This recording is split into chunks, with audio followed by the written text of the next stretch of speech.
Milföy ile Uzak Doğu kanalına hoş geldiniz. Bugün sizlere klasik kimbap'ın dışına çıkaraktan çok ama çok lezzetli olan baharatlı bir kimbap tarifi yani Daengcho kimbap'ın tarifini vereceğim. Daengcho kimbap için yani baharatlı kimbap için gerekli olan malzemeleri bu şekilde yazıp yayınladım. İsterseniz fotoğrafını çekebilirsiniz ama aşağıda açıklamalar kısmına da yazacağım. Bu yüzden eğer ki hızlı geçiyorsa hiç önemli değil. Oradan bakabilirsiniz. İlk önce sosu hazırlayalım. Sosu için 1 yemek kaşığı istiridye sosu, 1,5 yemek kaşığı soya sosu, 1 tatlı kaşığı kıyılmış sarımsak, 1 tatlı kaşığı balı bir kasede karıştıralım. Eğer ki istiridye sosunuz yoksa herhangi bir sirke kullanabilirsiniz. İstiridye sosunun tadı ekşi değil ama bazen istiridye sosu yerine sirke de kullanıyorlar. Bu yüzden sirke de kullanabilirsiniz. Hatta ben istiridye sosunu vegan olarak mantarlı yapılanı kullanıyorum.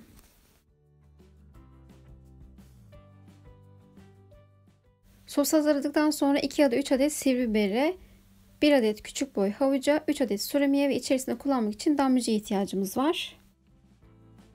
İlk olarak yeşil biberin içerisindeki tohumları çıkartıp uzun şeritler halinde kesiyoruz. Sonrasında da minik minik doğruyoruz.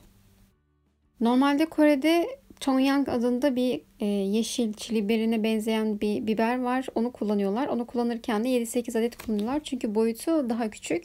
Eğer sizin de almış olduğunuz yeşil biberlerin boyutu küçükse miktarı arttırabilirsiniz. Yani iki biber arasında çok farklı olmadığı için ben bu biberi kullandım. Nereden bulacağım Kore biberini? Aynı şekilde havucu da minik minik doğruyoruz.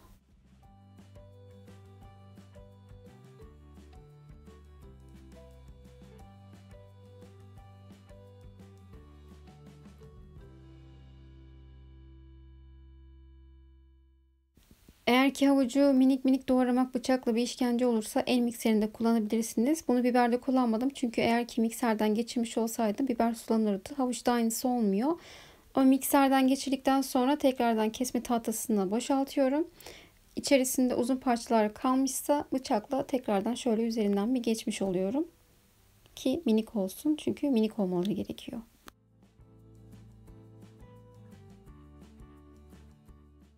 Aynı şekilde sürümleri de önce uzun şeritler halinde kesip sonrasında da yine minik minik halde doğruyorum.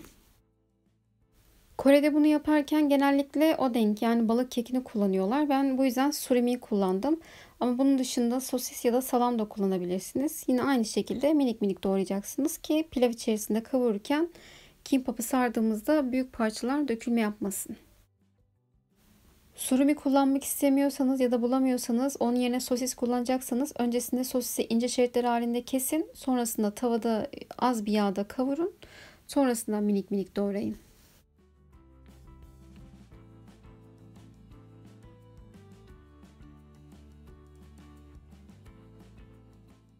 Damlıcıyı doğramıyoruz çünkü sarma işleminde iç malzeme olarak kullanacağız. Havucu, biberi ve surimiyi doğradıktan sonra pişirme işlemine geçiyoruz. Önceden ısıtmış olduğum tavaya 2 yemek kaşığı yağ ekledim. Yağ da kızdıktan sonra havuç biberi ekleyip kavurmaya başladım.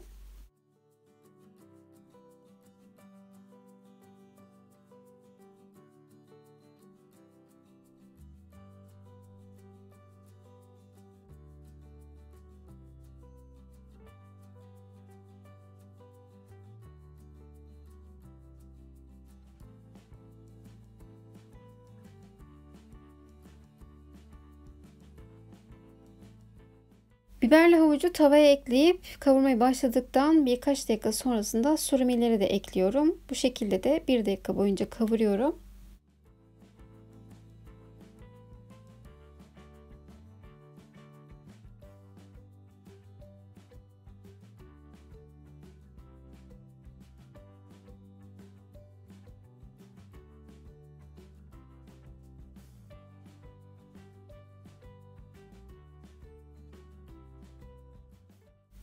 Sürümüye ekledikten 1 dakika sonrasında başta hazırlamış olduğum sosu da tavaya ekliyorum. Bu şekilde de iyicene sosu tavaya yayıyorum.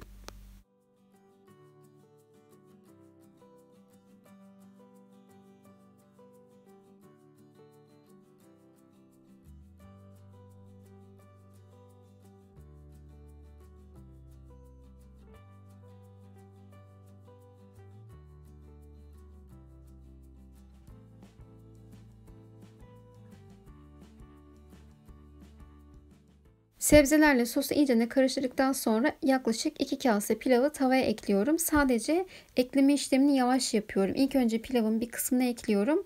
Bunu iyice bir kavuruyorum soslarla. Sonrasında yavaş yavaş diğer pilavları da ekliyorum. Bu benim geliştirmiş olduğum bir taktik. Eğer ki hepsini birden atmış olursam pilav tamamen kavruluyor. Tamamen kavrulması demek yosuna pilavı koyduğumuzda tam yapışmaması demek oluyor. Eğer ki yavaş yavaş koyarsanız son koymuş olduğunuz kimbapta daha iyi tutunacağı için sarma kısmında da daha kolaylık sağlayacak. 2 kase pilav miktarını soracak olursanız ben 1 su bardağı pirinçten 2 kase pilav çıkartıyorum. Siz de bu şekilde yapabilirsiniz. Pilav olarak da yani pirinç olarak daha doğrusu Osmancık pirincini kullanıyorum.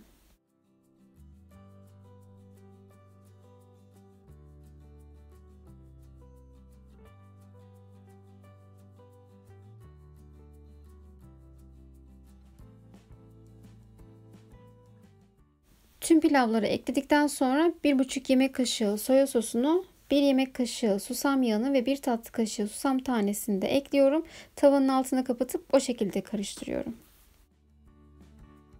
Sosları ekledikten sonra pilavı pişirme işlemi bitti. Sadece ılınana kadar beklememiz gerekiyor. Eğer sıcakken yaparsak kimbapı mahvedebilir. Kimbapı değil de daha çok yosunu mahvedebilir. Çünkü sıcaklıktan büzüşmeye başlıyorlar.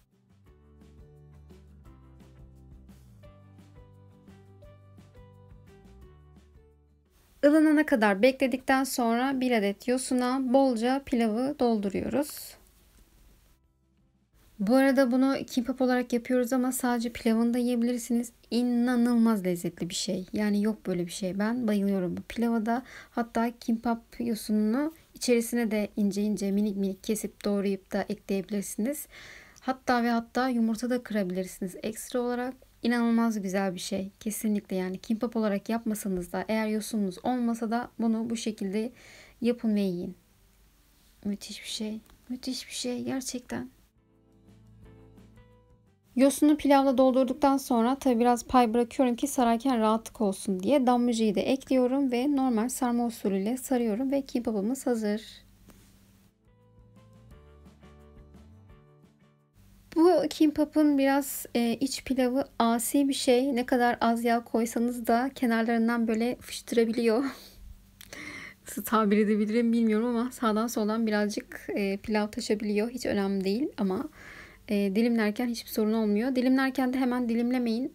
En azından bir 10 dakika 15 dakika bekleyin. İyice yosun pilavla yapışmış olsun. Sonrasında da rahatlıkla dilimleyebilirsiniz.